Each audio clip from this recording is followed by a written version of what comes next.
I had a panic attack after my daughter set me up to meet my abuser to let go of the past, so her siblings dragged her name through the mud. About 24 years ago, I was intimately assaulted by a close friend of mine and got pregnant by the encounter. I was inconsolable for months after the event. To make matters worse, I found out I was pregnant at about 20 weeks, and where I lived at the time, it was illegal to get an abortion after the first trimester. My husband had been my rock and my support during that time, and I do not know how I would have ended without him. He said that I could put it up for adoption, or I could keep the child, and he would raise it like our other children. I decided not to give it up for adoption, but raising the kid was hard. I am half Polish and half German. He is half German and half Russian. We both have pale skin, light hair, blue eyes, and are fairly tall. However, our daughter Luna is about 160 centimeters or 5 feet 3 inches, and she has dark hair and a brown complexion, like her biological father. I often heard snide remarks about me being an unfaithful wife because it was obvious that she was not my husband's child. It was tough for me when Luna was young because she looked like her dad. My husband took care of my daughter most of the time since I had bad flashbacks whenever I saw her face from when I was assaulted. As she grew up, it died down a bit, but I would still get these horrible panic attacks when I saw her wearing boys' clothes and short hair. Since I was prone to having panic attacks, Luna ended up being closer to my husband than she was to me. Also, she often got a little more than her siblings from my husband as compensation because of me. We never told her that she was the product of intimate assault because I was too ashamed, and my husband did not want her feeling different from her siblings. I often told her that I and her biological father got into an altercation and never spoke to one another ever again. About 2 years ago, she got one of those DNA test items and found out she had a relative in the system. The relative got Luna in touch with her bio dad and started talking despite my protests. He wanted to speak to me about something he wanted to tell me, so Luna attempted to persuade me to speak with him. I made her aware that her father and I shouldn't ever be in the same room together. Now, Luna is getting married to a lovely young man. The original plan was to have my husband walk her down the aisle, but he had gotten into a bad accident, leaving him in a wheelchair until his legs were strong enough to support his weight again. However, this is not her idea of a picture-perfect wedding day, so she invited her biological father to be the bride's father. Her wedding invitation not only invited my rapist, but she disrespected the man who raised her. Although a bridesmaid or I could have pushed him down the aisle, she thought it would not fit the vibe of the wedding. My husband looked so shocked and upset that she would even think of this, but I was furious. I have a visceral hate for that man and let her know I would not be anywhere near him. She told me that this was what she wanted and that she was not changing her mind,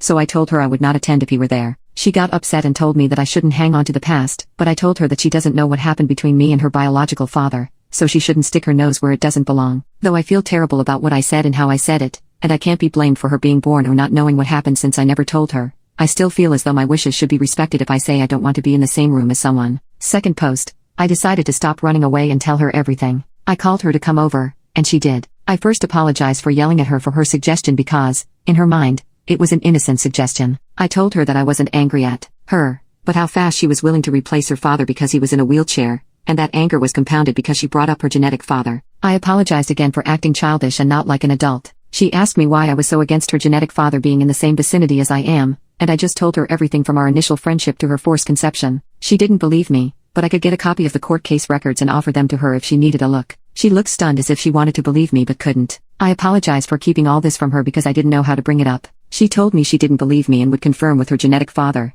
so I told her to take the time she needed to process all this. Later that day, she came again, crying and apologizing for not believing me. I held her and cried and apologized, too. It was kind of therapeutic. We had a long chat, and I felt closer to her. When we were done, she said she wanted to take me out to a surprise to help me feel better in a couple of days, which I happily agreed to. Yesterday, I saw her in this little restaurant with a patio and a private pay-for-use area. She ran up to me, hugged me, and led me to the patio, where her biological father stood. She told me he was here to apologize and start my healing journey. I just wanted to leave, but he grabbed my hand, and all those memories I had tried to repress returned. I started having a panic attack and lost my balance, too, and he tried to help me keep my balance, which worsened everything. I honestly don't remember how I left, but I ended up in my car just sobbing. I called my elder son to pick me up because I could not drive then. Today, my daughter called me, upset that I had ruined her surprise, but I was troubled with her. I asked her why she did that when she knew everything that happened between me and him, and she tried to use the excuse of my healing journey, but I didn't have it. She admitted wanting me to get used to him because he would walk her down the aisle with my husband and do the daddy-daughter dance. I told her that while I loved her and respected her decision to be with him,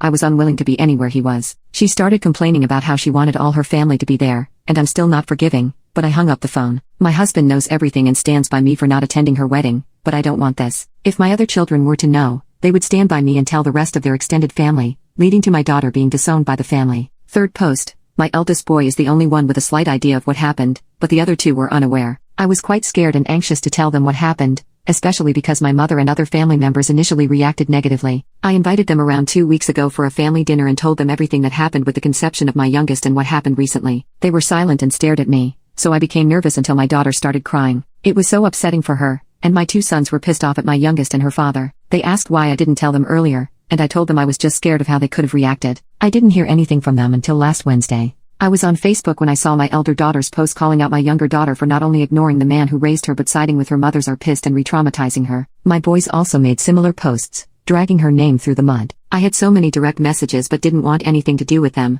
so I deleted the app from my phone. Since I don't like people knowing about my personal life, I asked my kids to take down the post. They said they did, but I haven't re-downloaded the app to find out. My youngest husband would have come to my house with his mother to apologize. He told me he broke off the engagement because he couldn't be with someone who treated their parents like that. His mother told me how disgusted she was with my daughter's actions. Someone like that would never be a part of her family. I was honestly stunned by all the support I received. It's one thing to receive support online, but receiving it in real life was surreal. I am slightly disappointed because I wanted my daughter's former fiancé to join the family as he is a lovely and sweet boy. Still, he has boundaries in a relationship that my daughter unfortunately crossed. As for my youngest, she is furious with me. She sent me a nasty voicemail saying that I ruined her life. Her friends and fiancé cut her off. I felt sorry because I had attempted to avoid this situation. I went through what she is experiencing, and I know exactly what it feels like. I told my therapist about this, and she told me that the difference is that while I was the victim, my daughter brought it on herself. My therapist is probably right, but I can't stop this feeling of dread. I tried to call my daughter,